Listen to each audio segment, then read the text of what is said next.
Russia has no more red lines left. Putin has used all his scare tactics. They no longer work and now seem ridiculous. I mean, things like an attack on Crimea and so on. So in this regard, I want to say it's absolutely clear they understand the consequences of such statements. And the consequences are obvious. That if something like this happens, for all of them there, Judgment Day will come instantly. Something's on fire. A missile just flew right past us. This is Sevastopol. After the ammunition depot explosion in Toropets and the wave of massive drone strikes on the swamps, the people in the Kremlin started squirming nervously on their stools. Toropets was just a prelude.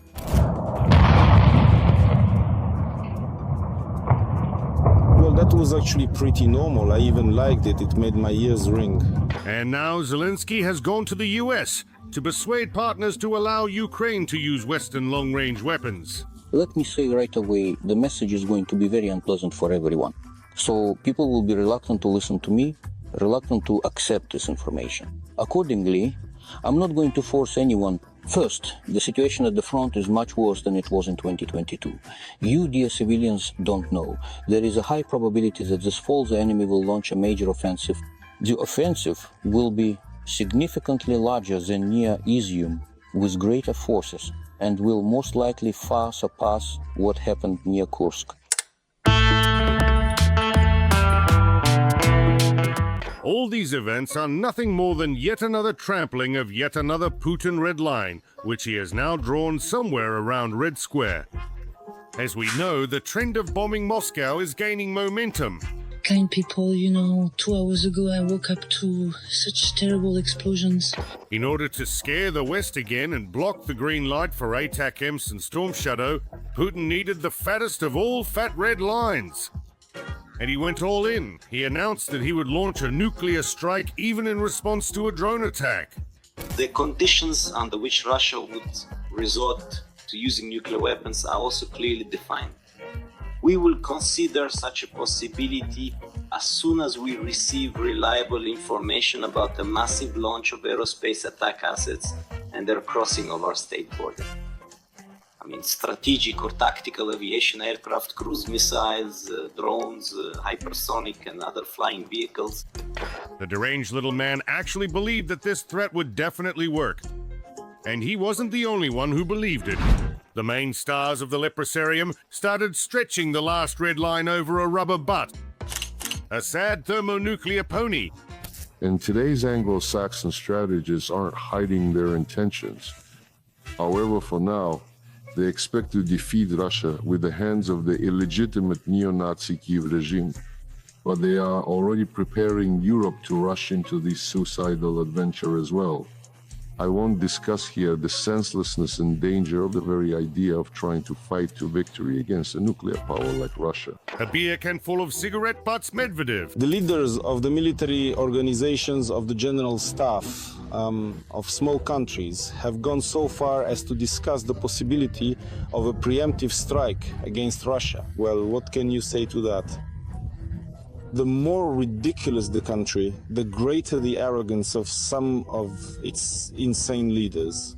For example, if Russia were to use tactical nuclear weapons against certain countries that make such statements, there would be nothing left of them but a wet spot. But the most pathetic of all was the beaver's husband. This is the funniest thing Russians have done in the last 200 years. We didn't start talking about those missiles reaching deep into their territory. Well, guys, this is like Vladimir Vladimirovich once said. And now, guys, this is our doctrine. So what? Think you can handle it?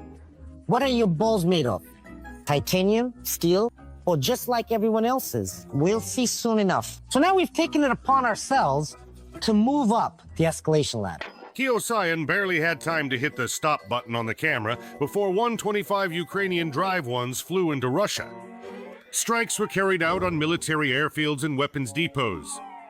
The Kremlin's last red line burned up literally live on air. Guys, this is really, really bad. This is where I live, where I drive. And to cement humiliation, the GUR eliminated a high-ranking Russian officer in Moscow. The main intelligence directorate of Ukraine confirmed that on the night of the 27th of September, Colonel of the Armed Forces of the Russian Federation Alexei Kolomytsev was eliminated in the Moscow region. There was a massive drone launch. There was a strike on Russian territory. There was a fire in Moscow. There was no response from Putin. The pale Führer once again fizzled out. One thing is unclear. Who convinced him to make such a senseless statement with threats? It was obvious to everyone that this was an act of desperation. After 3 years of non-stop threats and promises to destroy everyone and everything, Putin actually believed that this time everyone would really be scared. There's nothing new here. Not only was no one scared, on the contrary, everyone was finally convinced that Putin and his gang are just ordinary swindlers who don't even have sleeves to hide anything up. And remember how it all started. Before the full-scale invasion, Russian propaganda was scaring Europe with terrible consequences for standing up to Russia. Russian military transport planes are currently landing on the strategic Swedish island of Gotland, delivering advanced S-400 anti-aircraft missile systems there. At the same time these crucial deliveries are taking place, the Suwalki corridor, here it is. Here it is, beautiful, yes. The Russian army's Kaliningrad group and the Belarusian armed forces effectively block the vital Suwalki corridor, then link up their forces and thereby completely isolate NATO and Poland from the Baltic states. After the invasion, a still confident Putin threatened to wipe everyone out. Anyone who might be truly tempted to intervene in these unfolding and critical events should know that the Russian Federation's response will be immediate, swift, and will bring forth consequences that you have absolutely never faced in your entire history. Then they tried to scare Finland after it joined NATO. The very name Leningrad Military District should undoubtedly send a profound chill down any Finn's spine, creating an immediate and deeply unsettling knot in their stomach, a visceral reaction to a historical threat. They threatened to bomb Poland and Romania if F-16s are delivered to Ukraine. Romanian airports where F-16s are stationed destroyed. We don't care, this is NATO country. They were warned, if they use these airfields, whether for a stopover to Ukraine or any other purpose, those details don't matter to us, they will be destroyed.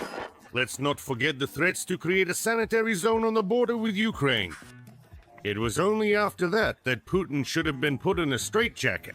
I do not entirely rule out that, given the truly tragic events happening today, we may be forced at some point in time, when we deem it entirely appropriate, to create a certain sanitary zone on the territories currently controlled by the Kiev regime. The scoundrels are lying, lying, lying, and lying again. Those bastards are lying! And now, here comes the final nail in the coffin of Russian greatness. The drone strike came just 2 days after a dramatic change in nuclear doctrine. And it was a diplomatic nuclear strike against the Kremlin. Now, permission to strike the bonded scales with Western weapons is a matter of time. Finita la grande bella comedy. Nobody believes Putin's threats anymore. Of course, there's always a chance that Grandpa will freak out. But that's highly unlikely, because Vovochka really wants to live. Otherwise, why would he need palaces, gymnasts, and stolen trillions?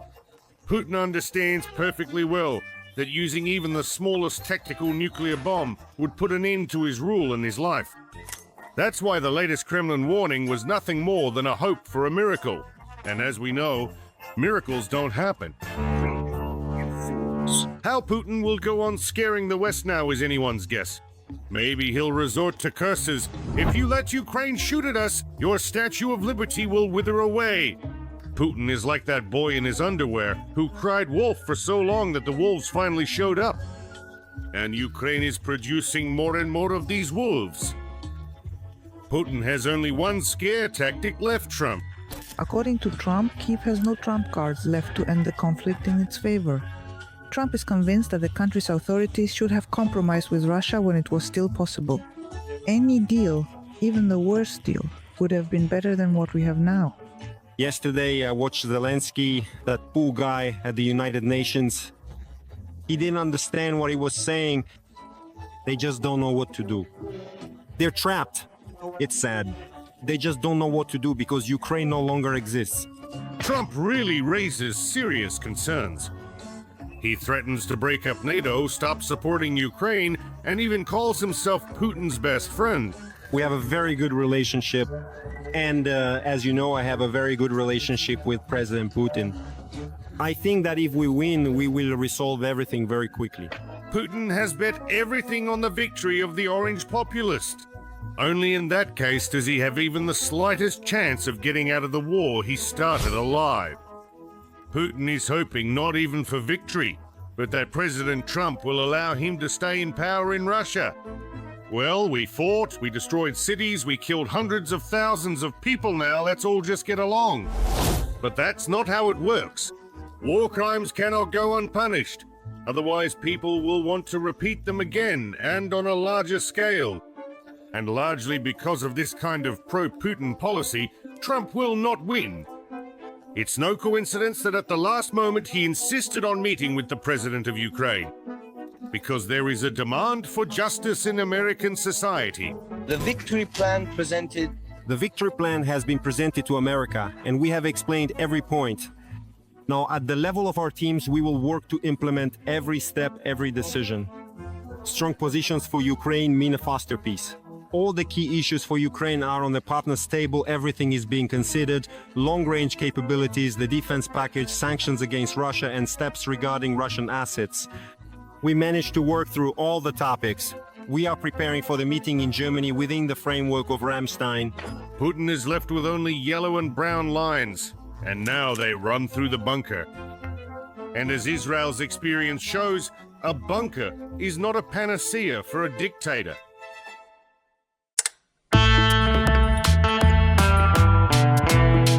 I would like to remind you that this video is created for entertainment purposes and contains elements of satire and irony. All facts and events are presented in a hyperbolized or exaggerated form to convey a comedic or dramatic effect. Our goal is not to mislead, but to highlight humor. Please take it with a smile.